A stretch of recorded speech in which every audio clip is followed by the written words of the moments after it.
Tekanan pelajar di Institut Pengajian Tinggi IPT dilihat sebagai satu perkara yang amat serius apabila mereka ini perlu berdepan dengan pelbagai cabaran dalam menghabiskan tempoh pengajian mereka yang memakan masa bertahun-tahun selain mungkin berdepan masalah peribadi.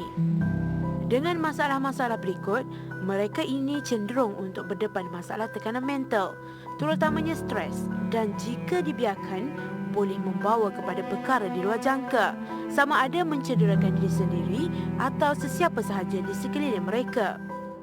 Sekiranya pelajar berkenaan pernah menjadi seorang pelajar cemerlang di bangku sekolah, sudah tentu tinggi harapan mereka untuk mengekalkan prestasi mereka di IPT. Namun mereka harus ingat situasi di sekolah dan IPT amat berbeza. Terdapat juga beberapa kes yang mana pelajar IPT ditemui mati. Apakah puncanya? Adakah kerana mati mengejut atau diri sendiri yang menamatkan riwayat hidup? Pelbagai persoalan timbul jika mayat pelajar ditemui di universiti. Masihkah anda ingat kisah pelajar Malaysia pintar matematik Nur Fitri Azmin Nordin, 23 tahun, yang dijatuhi hukuman penjara 5 tahun atas kesalahan memiliki lebih daripada 30,000 imej dan video lucah kanak-kanak di London? Apa punca pelajar pintar melakukan perbuatan terkutuk berkenaan? Adakah ianya dikaitkan dengan masalah mental akibat terlalu pintar atau sebaliknya? Dan ini pula kisah hitam Sufiah Yusof suatu ketika dahulu. Tiada siapa yang menyangka kisah seorang jenius matematik yang berjaya memasuki Universiti Oxford pada usia 13 tahun juga berakhir dengan tragedi yang sangat malang. Dengan kebanyakan orang yang membayangkan Sufiah bakal menjadi seorang jenius atau sesuatu yang luar biasa sewaktu dia menjejakkan kaki ke Oxford, sebaliknya pula berlaku apabila Sufiah mencatatkan sesuatu yang lebih dahsyat apabila mencari nafkah dengan menjadi pekerja seks. Chiang Ting Ming, seorang pelajar dari Malaysia, telah berjaya memasuki Caltech pada usia 15 tahun pada 1989. Pernah menerima anugerah Undergraduate Student Merit Awards selama 2 tahun berturut-turut di Caltech. Namun Chiang Ting Ming yang berjaya menghabiskan pembelajarannya sampai ke peringkat PhD berdepan masalah kemurungan dan tekanan jiwa yang teruk sehingga dimasukkan ke Hospital Kuala Lumpur pada 2002. Dan akhirnya dia meninggal dunia pada usia 33 tahun. Adakah semua kisah ini dikaitkan dengan tekanan belajar dan juga ditambah dengan masalah-masalah peribadi yang lain sehingga membebankan pelajar-pelajar ini?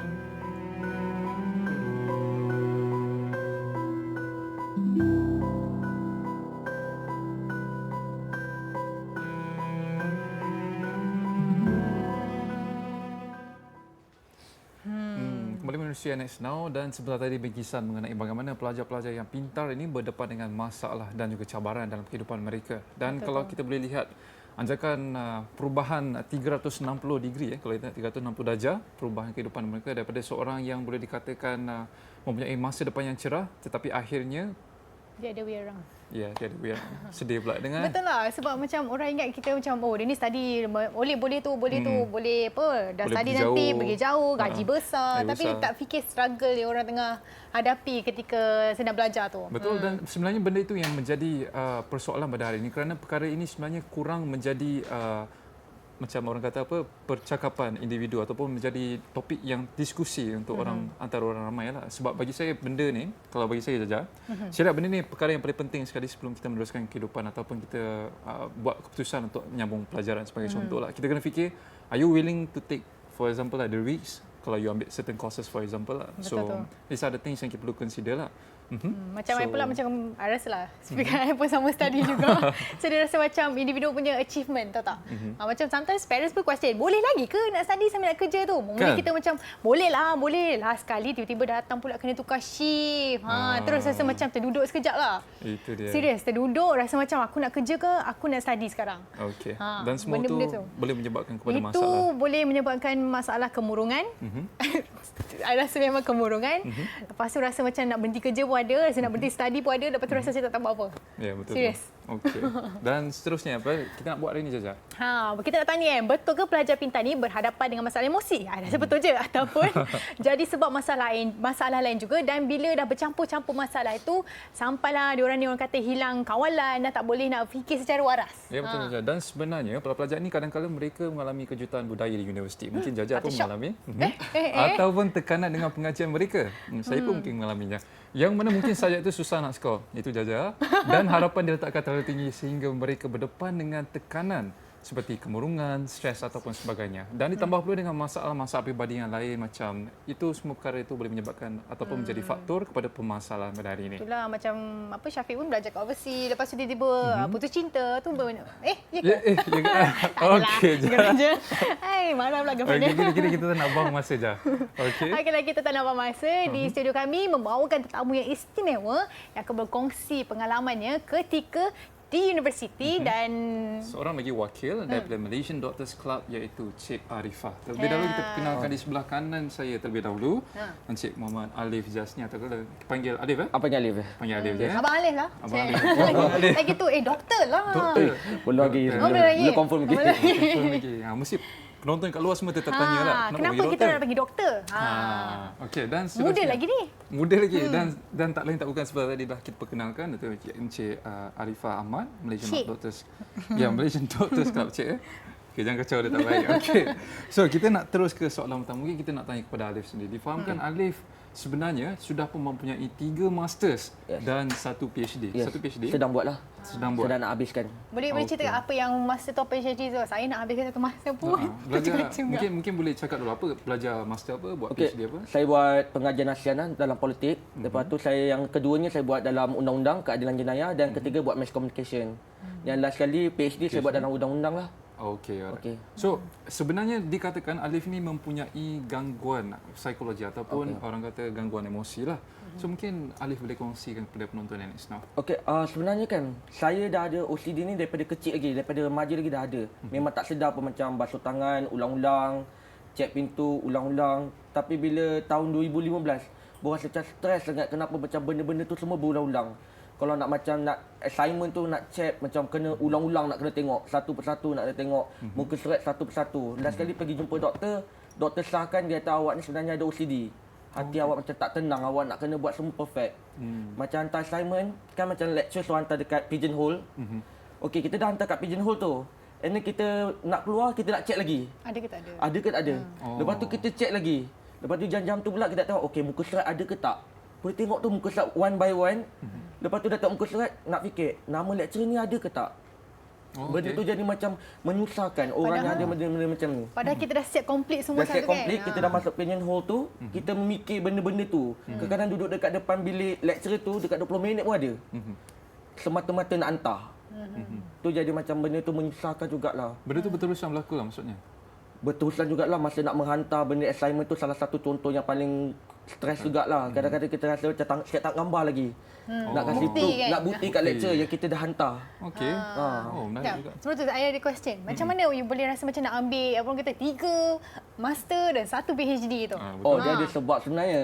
Tak ada orang dia cabar ke ataupun macam mana? Dah habis master pertama tu, lepas tu bila nak buat saya apply PhD dekat UKM tapi tak dapat. Dan pada masa saya dapat master kedua dekat UM. So saya just continue je lah daripada tak buat apa-apa. Lepas tu masa tu saya fikir bidang journalism. So saya ambil masscom yang ketiga pula. Bila dah belajar-belajar tu baru dapat keyakinan lah nak buat PhD. Okey, dan berbalik semula kepada topik kita pada sebentar hari ini. Selain pada OCD itu sendiri, ada tak masalah-masalah lain ataupun mungkin ada illness lain yang saya ada penyakit tulang belakang saya. Penyakit tulang belakang saya memang ada sempit kat belakang ni. Otak dengan tulang belakang tu ada macam sempit. So benda tu jadi stres, menambahkan stres saya. Badan saya memang 24 hours sakit. Okey, sakit dari macam mana tu? Dia rasa macam numbness, macam shooting pain. Bila saya macam buat Google, memang ada masalah tu ada kena-mengena dengan psikologi kita sendiri. Sebab tu otak kita dah tak macam keadaan yang betul. So dia punya dia punya chemical tu pun jadi berbeza. Kita rasa mudah macam sedih. Sebab benda kan badan kita jadi sakit, kita rasa macam alamak. Rasa gelisah nak tengok benda-benda yang kita suka buat macam tok wayang, macam benda-benda semua jadi tak suka. Padahal kita suka baca buku tapi dia jadi tak suka. Tu jadi macam masalah jugalah sedang belajar tu. Okey. Okay. Alright. Macam nak tanya Cik Arifah, macam gangguan psikologi ni macam mana ia boleh berlaku sebenarnya? Gangguan psikologi secara generalnya lah kan, kalau macam Alif kan dia pelajar kan, tapi macam ni kita kata pelajar bukan sahaja pelajar tapi semua orang lah ada apa orang kata ada akan menghidap penyakit mental kan, tak semua daripada kita tak kecuali kan. Maksudnya setiap orang pasti merasai. Cuma kita bukan tak akan sedar. merasai, ada kebarangkalian untuk merasai kan. Dan secara generalnya lah saya nak bahagikan dia kepada 4 lah antara faktor yang menyumbang kepada masalah psikologi ni. Pertamanya adalah psikologi itu sendirilah kan. Psikologi. Macam mana kita berfikir kan, adakah kita overthink, adakah kita macam nak perfect je kan. Maksudnya yang ni ada kaitan dengan yang OCD tadi tu lah. Maksudnya dia sentiasa nak perfect, nak make sure everything semua ada macam tu ke atau OCD mungkin adalah konsekuens kepada cara kita berfikir. Sebab kita terlalu fokus dengan satu. Tapi kita tak boleh pandang faktor ni saja sebab ada lagi macam saya kata 4 faktor tadi kan. So mungkin ada lagi 3. ada orang yang dia overthink tapi dia okey je kan, tak mengidap sebarang masalah psikologi yang Macam kita lah. Malam-malam kan sebelum tidur je overthink pula kan. Itu reflection. Itu different daripada overthink. Betul tak? muhasabah. Muhasabah diri. Sabar, okey. lagi dua ni. Okey, dua lagi. Tu yang pertama, ada 4 kan semua. Ada 4, So yang kedua fizikal ni termasuk kita punya genetik dan juga biologi lah. Genetik tu mungkin ada keturunan kita kan. Keturunan kita ada masalah psikologi seperti kemurungan, bipolar ataupun skizo. Jadi kita ada kebarangkalian untuk mendapat juga penyakit psikologi.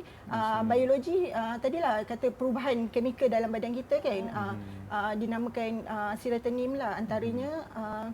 So itulah perubahan tu yang akan membuatkan masalah psikologi. Yang ketiga sosial kan, macam mana tekanan kan, kalau belajar tekanan daripada kawan-kawan, kita tengok kawan skor, kita pun nak skor kan. Orang Tengok ada dekat Instagram ada 3 pasal. master kan, kita pun nak 3 master. Kan? Dia orang dah hantar saya, aku tahan-tahan. Okay. So, parents pula kan nak kita ambil kos tu juga kan, nak kos tu juga. Jadi tu tekanan dia sosial. InsyaAllah lah. So itu antaranya lah. Okey. Dan berbalik kepada Alif sendiri lah. Mungkin Okay, jangan stres-stres. Kita jangan nak cakap pasal stres ni. Depressed tak ada nak. I pun saya kena baca benda tu ni. Tak nak tengok fikir. Saya pun tak siap lagi ni, okey? Okey. Alif sekarang ni Alif dah bekerja ke? Saya bekerja. Dah bekerja. Sambil bekerja, sambil study atau macam Sambil mana? bekerja, sambil study. Wah. So adakah Selutnya. berkait dengan masalah yang dihadapi Alif sekarang ni? Dia macam ada jugalah bila kita stres bekerja, lepas tu nak belajar lagi, benda tu jadi macam masalah. I feel you, man. Kita sebab dekat tempat kerja tak boleh lah buat kerja kan. Buat kerja universiti tak boleh lah, kita kena fokus dekat kerja. Kadang-kadang nak cuit-cuit masa tu pun kita takut. Oh, Alif bekerja di universiti. Tak, saya bekerja kat luar, dekat syarikat telco. So jadi masalah jugalah, lagi-lagi syarikat telco kan memang dia punya klien ramai. So memang tak boleh nak cuit masa untuk buat kerja. So jadi benda-benda tu jadi masalah jugalah, menambahkan lagi stres. Macam benda-benda ni kita macam manusia ni memang ada yang dari macam Cik Arifah kata, kita memang dilahirkan benda tu. Kadang-kadang bila dia membesar tu, kadang-kadang dia membentuk sendiri, develop sendiri. Macam sekarang ni pendidikan kita pun makin susah. So budak-budak tu jadi dah develop daripada zaman sekolah tu. Dan bila sampai ke universiti, dia lagi menambah lagi, stres tu bertambah. Jadi maksud Alif sekarang ni, masalah atau penyakit yang OCD tu atau mungkin masalah-masalah lain tu datang daripada sekolah tu sendiri ataupun datang Saya rasa daripada boleh jadi kebarangkalian macam kawan saya, dia ada bipolar daripada zaman sekolah. Lepas tu bila masuk universiti dia belajar kat UKM, dia ada bipolar tu, dia ada waktu dia manic, ada waktu dia depressed dan dia ada macam tingkah laku macam bawa keris dalam beg. Okey, wow. Okey. Dia kata kalau siapa attack dia akan guna keris. Perempuan Tapi nanti. I Laki. pun selalu Laki. bawa pisau. Saya Itu yang tapi menarik kita- tu. macam self-defense macam lah. excited ni, macam saya masa tu dah macam rasa macam saya pun diri saya pun macam pelik. So saya pun berkawan dengan dia supaya rasa macam okey kau lagi teruk pada aku. Aku macam biasa lagi. Macam dalam movie ada satu guru-guru ni. Dia nerd punya guru lah. tapi macam kita dengar cerita dia, sebab saya nak memahami kenapa dia bawa keris kan. Okey. Dia kata dia bawa keris sebab kalau sampai attack dia akan macam Cucuk cucuk. je. Tapi kesian lah, macam saya buat degree 3 tahun, disebabkan penyakit tu dia jadi lagi lambat. Dekat 5 tahun dia buat. Kawan you tu. Yes, kawan. Okey. Dia sampai sekarang ni dia jadi sociophobic. Dia tak boleh jumpa orang. Macam duduk sini je dia akan mengamuk, dia akan baling je benda-benda ni. Cawan semua dia akan baling. Tu ada masalah sociophobic tu. Kadang-kadang ni jadi lagi teruk. Sekejap saya nak tanya, mungkin Arifah boleh terangkan, adakah ini introvert ke atau memang penyakit sendiri? Penyakit Bipolar tu. Macam bipolar kalau disorder. bipolar tu ataupun secara generalnya lah penyakit-penyakit ni dia introvert ataupun extrovert kadang-kadang tak mempengaruhi sangat pun kan. Ada je yang kat sekolah dulu kan dia debater, dia selalu wakil sekolah, wakil sukan apa semua kan. Tiba-tiba masuk U sebab tekanan-tekanan kan daripada punca-punca yang kita bincang tadi, dia boleh jadi kemurungan tu kan. Tu antara faktor dia lah. Okey. So maksudnya kalau seseorang yang introvert ni tak semestinya mereka ni mengalami tekanan. Dan sebab tadi bila dia cakap ada yang segan-segan nak jumpa dengan orang semua tu kan, nak asingkan diri, social problem for example. So mungkin benda ni pun dialami oleh sesetengah individu yang mana individu ni dikenali sebagai introvert lah, which is diorang tak berminat nak jumpa orang sangat, tak lebih suka terperuk kat rumah dan sebagainya. Okey, dan seterusnya mungkin Alif boleh terangkan adakah kita nak tanya okey kalau kita tanya macam pula. Alif cerita kan, macam orang ada pengalaman, macam Alif punya pengalaman sendiri. Okey. Ketika orang kata macam kena attack tu. Psikologi attack lah kata. Okey. Emosi attack tu macam mana? Apa benda yang paling teruk? Kadang-kadang kan macam saya kata tu kan, benda yang macam contohnya saya minat belajar. Tapi bila stres tu datang, macam depresi tu datang, kita jadi benda-benda yang kita suka buat tu jadi hilang. Kita jadi macam nak baring je kat atas tilam. Kalau boleh macam seminggu pun boleh, kalau 2 minggu pun boleh, macam kita nak baring je. Itu masalah yang berlaku lah. Macam kalau kita macam saya di Facebook, macam ada group anxiety. Kadang-kadang kita tengok orang-orang macam ni, kesian tau. Macam dia anxiety tu datang tanpa sebab. Okey. Dia tanpa sebab, macam tiba-tiba dia rasa macam dia gelisah, Berdebar. dia panik. Okey. Ada yang kata dia ingat dia sakit jantung, tapi rupanya dia bukan sakit jantung. Bila dia pergi jumpa doktor, ECG. Doktor check, mana ada orang ni sakit jantung. I rasa kita serupa. Sebab tu nak buat statistik dulu, saya kena buat jantung punya check double sangat. Tapi sebenarnya tak ada sakit jantung, tapi kesian lah. Kesiannya teruk. Ada yang macam dah berkahwin sampai bercerai-berai. Itu jadi masalah jugalah, kesian. Okey. Alright. So, saya pun rasa berdebar juga ni sebab ada benda yang Alif cakap sendiri, macam ada juga yang saya pernah merasainya. Adakah saya ni mungkin Itulah kita pun tak sedar. kita tak That's why sedar. lah. Okey, dan sebab tu mungkin kita nak tanya dekat Arifah, adakah pelajar yang terlalu pandai ni sebenarnya ataupun mungkin Macam pelajar Syafiq yang ni, terlalu fokus untuk mendapatkan keputusan yang cemerlang Dia buat bom. disebabkan boleh menjurus kepada masalah gangguan psikologi. Kalau yang pandai tu mungkin expectation dia tinggi lah kan. Tu berbalik kepada punca tadi lah kan. Ada juga orang yang dia ada coping strategi yang baik. Dia boleh cope lah dengan segala stres kan. Kalau dia stres dia pergi bersenam ke kan tadi, ataupun dia buatlah pelbagai aktiviti yang kalau Counter balik lah. sebab kita panggil kita mengikut teori lah kan, dia ada problem base, macam mana kita nak tangani stres, dan juga emotion base. Kalau problem base ni macam kita berhadapan dengan problem tu kan, kita menguruskan time management dengan baik kan, ataupun kita confront kalau ada masalah dengan orang, kita confront kan. Kalau emotional base ni pula macam mana kita itulah macam saya cakap tadi kan, kita dengar lagu kan, kita muhasabah diri kan, berzikir. Tu salah satu jugalah cara untuk macam mana nak berhadapan dengan masalah. Jadi student ni kalau nak kata stres tu rasanya semua kan, semua orang yang study ke, semua orang yang bekerja ke kan, tak kisah siapa pun memang akan ada stres tu. Tapi macam mana kita berhadapan dengan stres tu yang menentukan kan, antaranya lah yang akan menentukan sama ada kita akan tangani ke? Tangani ataupun taklah. So kan kita ada je kan pelajar-pelajar yang boleh skor, tapi tak ada pun masalah psikologi ni lah kan. I ada question untuk Alif. Okay. Contoh macam you tengah study, tiba-tiba you rasa macam stress dengan depression. Okay. Lepas tu seems like you akan cari orang-orang yang sama macam you. You Yes. masuk Facebook, you tengok orang Zati, Yes, so betul. you akan tengok orang tu lagi teruk daripada you, so you akan rasa lega. Okay. Kenapa tidak instead of macam daripada buat macam tu, tapi you jumpa orang yang macam you pergi bersukan ke, Socialize dengan orang yang socialize dengan mungkin lain. di luar kelompok Kenapa? you ke? Ada jugalah socialize, macam pergi tok wayang dengan kawan saya yang betul-betul rapat. Mereka tahu masalah saya. Dan sampai macam saya ada OCD, sampai diorang pun mengaku diorang pun ada OCD juga. Macam contohnya Dr. Susun. Tapi bagi saya macam sekarang ni OCD ni jadi macam hipster. Maksudnya trend. Semua nak mengaku yang dia ada OCD. So macam orang ni kata OCD, orang ni kata, macam bagi saya tak ada masalah lah kalau orang ni nak mengaku dia OCD. Tapi bagi orang yang betul-betul suffered paling teruk sekali, yang sampai tak boleh nak menjalani hidup, mereka rasa insulted. macam offended dengan perkataan OCD tu bila semua orang mengaku, sedangkan dia stres dengan penyakit tu dan orang macam main-mainkan penyakit tu. Tu jadi masalah dah. Macam mana saya handle, memang pergi tengok wayang, saya kena pun masa sebelum raya tu pun saya pergi jalan tar dengan kawan-kawan, hilangkan Relax rasa sikit lah. hilang rasa stres tu. Memang teruk sangat, memang saya tak buat apa-apa pun. Belajar pun dah tak ada dah. Stop. Memang biarkan situ je. Memang tak boleh buat apa-apa. Tak boleh nak buat apa. Tak boleh fikir. Saya Tak dia boleh nak move on saya patut menulis baik. Saya patut menulis dengan baik. Ada waktu dah stres tu, saya tulis, besok tu saya baca kenapa saya tulis macam tu. Kita boleh macam tak sedar apa yang aku tulis macam teruk sangat. Aduh, macam terasa ni. Bila tulis macam confident ni. Okay. Lepas tu bila dah hantar tengok balik. Ya Allah, Teruknya. aku rasa. The next day tu tengok apa Malunya. yang aku tulis ni. Maksud kita tulis masa waktu stres tu berbeza dengan waktu kita tenang. Macam janji siap. Janji siap. Waktu stres tu janji siap memang tulis dengan ejaan salah. Dengan Grammar semua tu. gone. Saya tu macam manalah aku tulis macam ni. Okey. Dan sebenarnya okey Arifah, kita nak tanya lagi soalan. Mungkin nak tanya. Tak, tapi sebelum tu, Aha. untuk pengetahuan anda semua, kita ada orang kata rakan yang di talian yang mana turut mengalami masalah gangguan emosi semasa di universiti. Ya, betul. Dan Naziah Iriani, seorang pegawai kerajaan yang berkongsi pengalamannya ketika berdepan dengan masalah gangguan emosi semasa belajar. Kita akan terus buat panggilan kepada Puan Naziah. Hello. Hello. Hai Puan Naziah, Assalamualaikum. Hai. Hai Puan Naziah, kami dari NX Now dan hari ini kami berpeluang untuk bercakap dengan Puan Naziah. Apa khabar hari ini? Ya, alhamdulillah. Okey, Puan Naziah. Baik. Ya. Okey, kita nak direct kepada soalan pertama. Boleh tak Puan Okey, Naziah boleh. kongsikan dengan kami apa yang Puan hadapi ketika belajar dulu? Macam gangguan ni macam mana yang Puan dapat? Okey. Cerita dia macam ni lah. Masa tu sekitar tahun 2006 hingga 2007 macam tu. Masa tu usia saya dalam awal 20-an.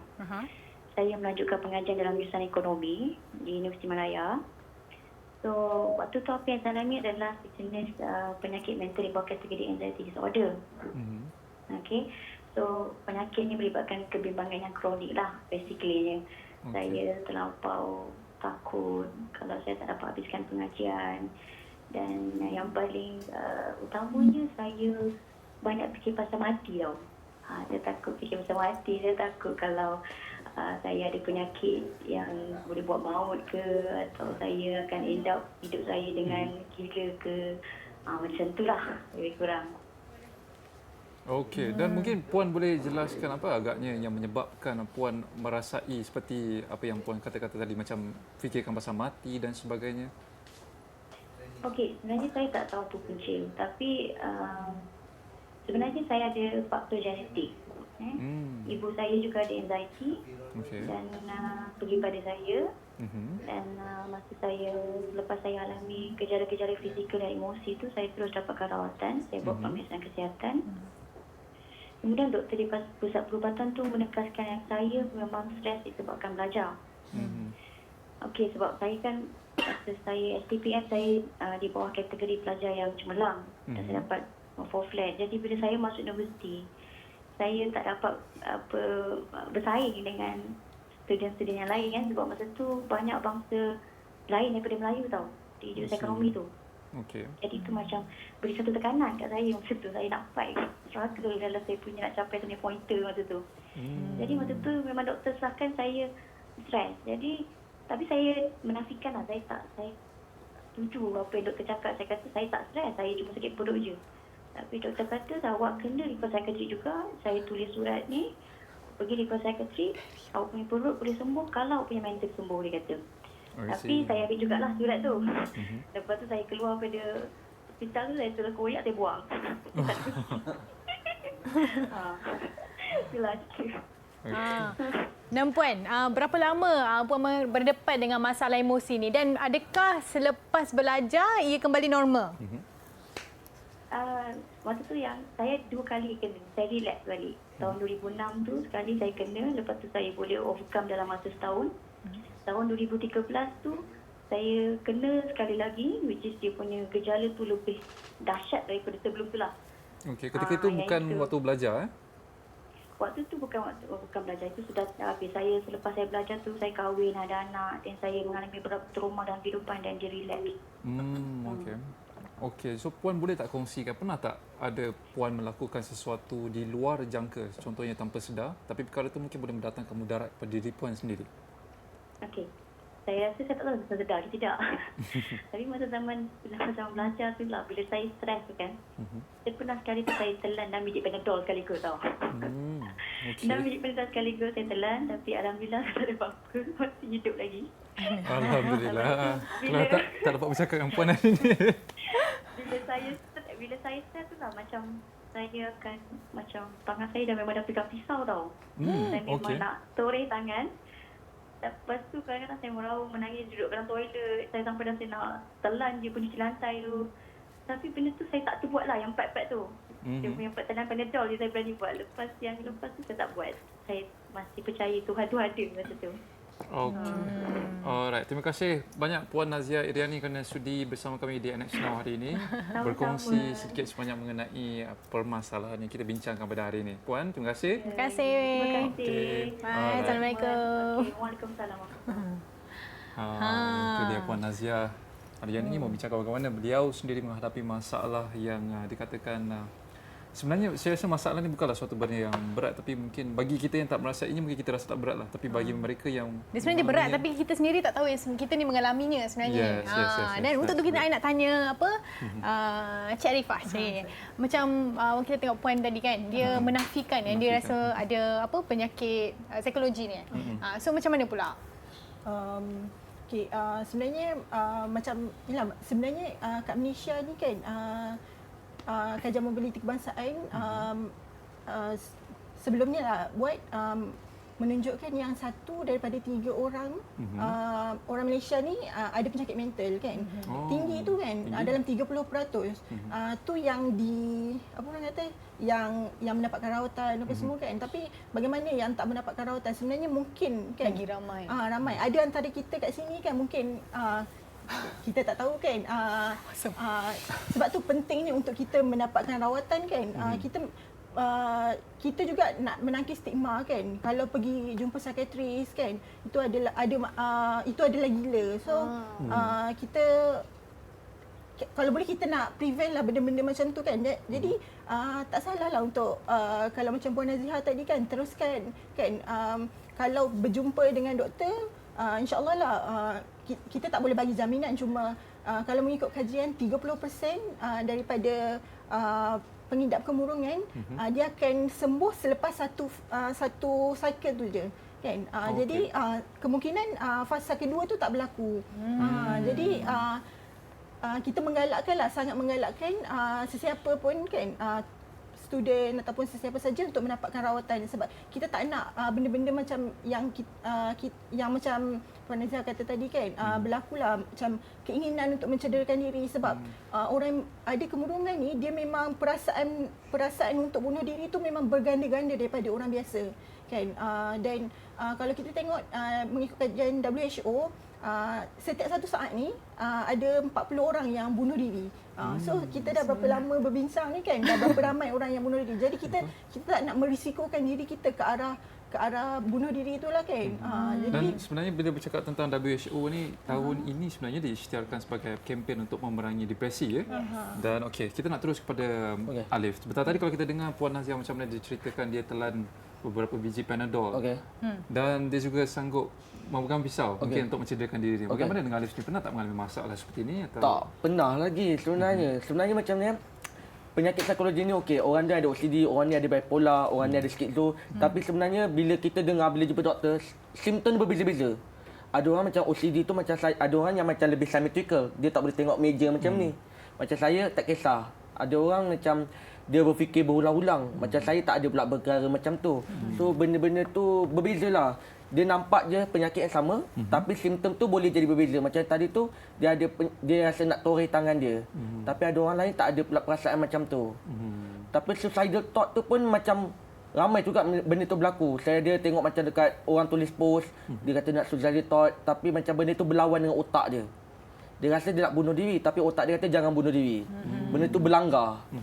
Benda tu macam tak sama, sebab tu jadi je masalah mental kat situ lah kiranya. Macam ada 2 orang yang berkomunikasi dengan kita kan. Bukan, dia macam keinginan, urge tu berbeza dengan thought. Thought tu kata jangan, urge kata nak.